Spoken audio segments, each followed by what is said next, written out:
Okay, I thought we'd do a little video of how to install the top cowl on the. This is, of course, is a 2-cylinder Volkswagen engine. What we're trying to do here is locate the cutouts for the intake. The part will come from the kit part will come with a cutout for the cylinder, but we're trying to figure out where this is. The reason that's not pre-cut is if you get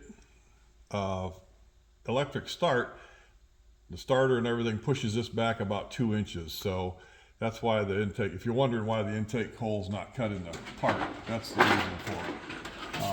I guess we could sell 2 parts, one for the top cowl with electric start and one without, but we don't do that, we're too cheap. So the way I like to do this to locate it is take yourself a ruler, put a center mark on it. You're going to line that up with the bottom of the intake right on the center, okay? And then you're going to draw a line down the side of the ruler and pick a number. I picked 4 inches and I put a mark there. I put a mark at 4 inches.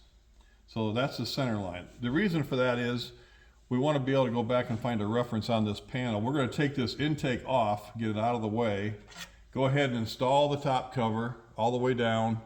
So it's all the fasteners are in. We're just going to do it with Clecos to get started. And then once that's hanging down here, we'll put our ruler back on over the top, line it back up 4 inches. Now that's the bottom of the pipe. So with 1.5 inch pipe, you want to add 3/4 of an inch for the center.